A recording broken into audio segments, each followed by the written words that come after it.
me Buccaneers! Welcome to another episode of The Cider Drinker! I'm Captain Cider Drinker, and today I've been searching all my life for some buried treasure. Today, we are doing a cider by the Millwhites Company, and it's their swashbuckling rum cask cider. Real big old booty there. So, before we... No, I'm not actually going to be, doing that voice anymore because it's actually killing my throat. But yes, today we are doing Millwhites Rum Cask cider, so what will I make of it? Well, as usual, let's go and get the lowdown on Millwhites Rum Cask cider. Millwhites Rum Cask cider is available in these 500ml bottles, but it's also available in bag-of-the-box variety as well. The alcohol percent on this one is 6% ABV, and apparently it's going to be medium in taste. And the price, I can't remember exactly how much I paid for it, but I believe it was something like £3.10. I could be wrong in that, and I'm sure you can get it for cheaper, so if you have seen it for cheaper, let me know. Now then, all joking aside, firstly, thank you very much to Essex Cider Shop for this bottle. I got it off them a little while ago, and yeah, I've been looking forward to trying this. Yeah, God, my throat is a little bit sore already, Jesus. Anyway, yeah, if you've watched my cider and beer festival videos, you'll know that I've kind of already tried this cider. However, the bag-of-the-box variety is 7.5%, whereas, as I've already said, the bottled version is only 6%. So I'm guessing that's to cater to a wider market, lowering the ABV, and to make it a little bit more sessionable as well. I just hope that it hasn't, lessened the taste of it, because from what I can remember, it was absolutely gorgeous on the bag-in-the-box variety. So anyway, on the back it says, "As a young boy, I watched and learned everything I know about making proper cider from Noel White, my grandfather and cider-making hero. This cider, a favourite of his, is made using premium West Country apples and aged in rum barrels, creating a naturally still, award-winning medium tipple, which is full of fruit flavour. Drink it careful, mind, or 'twill be have your legs away." By John White. And the only other thing it says is serve chilled. And on the front it says, made using 100% fresh pressed juice. So, yeah, pretty cool looking label and everything. So I'm just hoping, as I said, that the taste isn't going to be any diminished because of the lower ABV. But we will find out now. Let's go and crack this top off. As it's already said, there's going to be no carbonation because it is a still cider. So let's go in for the whiff test. Really big, punchy dry notes. Definitely smells a lot drier than the medium, that is for sure. You are getting that really nice underlying rum note on the nose as well. A little bit of oakiness too. But, oh, that smells lovely. Right, let's go and get it poured in the glass and just see. I'm not gonna bother trying to, be careful with this. Doesn't look like there's any sediment in it, and obviously because it's a still cider, I don't need to be careful about any carbonation, so there we go. Let's go in for the colour.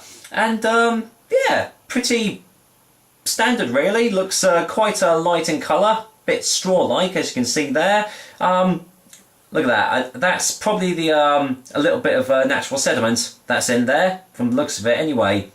Lovely to see. Always like that slight bit of cloudiness to it, but nothing too major. So, any more smells on the glass? No, but the rum is definitely a lot more predominant in the glass now. The dryness has kind of taken a step back and has allowed those rum aromas to really permeate your nose. Overall, that's smelling quite nice. Smells a little bit sweeter in the glass too. So, yeah, it definitely smells a little bit more medium. So, here's hoping the taste, well, it's just as good as the 7.5%er. So, cheers guys, once again, thank you to Essex Cider Shop for this, and here's to Millwhites Rum Cask cider.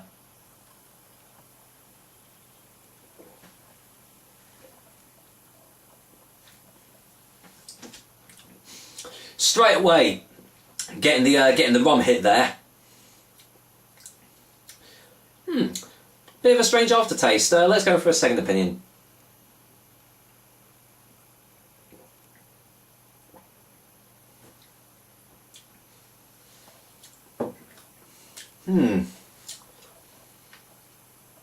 sadly, I think it is kind of as it was expected. The tastes are there, but they're nowhere near as prevalent as they are in the 7.5% bag-in-the-box type. Instantly hit with a nice little rum taste as it's just hitting your palate. Got a slight full body texture behind it, but there's kind of not really much else to this, unfortunately. Let's get another one.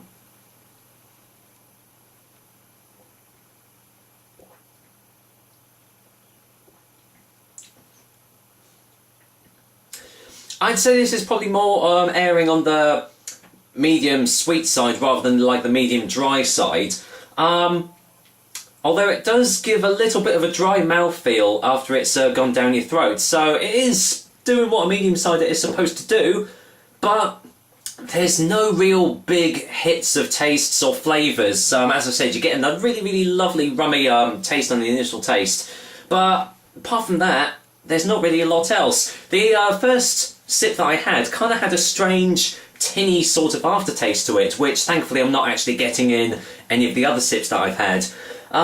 But yeah, sadly, I think the bag-in-the-box variety is a lot better than the bottled variety. I was hoping that the lower ABV wasn't going to mean that the tastes have been diminished at all, but it kind of looks like it has happened in that way. Don't get me wrong, this is still a lovely little cider, but if I was going to go for one of the two, I'd probably go for the bag-in-the-box variety rather than this one.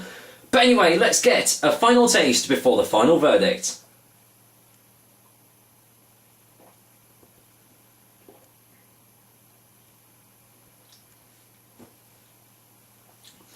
It doesn't taste of 6% either. It tastes a lot more sessionable than that.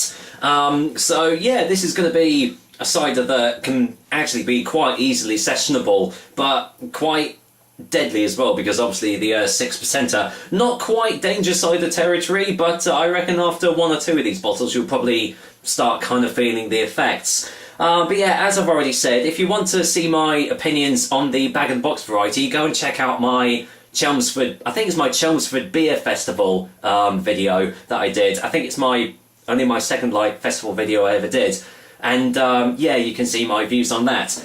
But anyway, for a final verdict, the Millwhites Rum Cask bottled cider is going to get a 7 out of 10. I would still say, if you can't get a hold of the bag-in-the-box variety or you can't try it, still give this one a go. It has got some nice, lovely flavours at the start, but it's, yeah, just not quite up there with like some of the other ciders that I've tried. So yeah, there we go. Another swashbuckling adventure from the cider drinker for you guys. I'm not going to do that pirate voice anymore. I'm so sorry.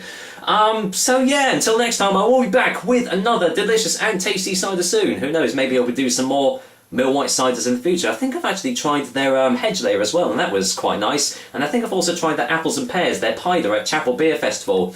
That was a pretty decent drink too. So yes, anyway, I'm going to go and finish off this bottle of Millwhites Rum Cask cider off, and well, take care guys, until next time.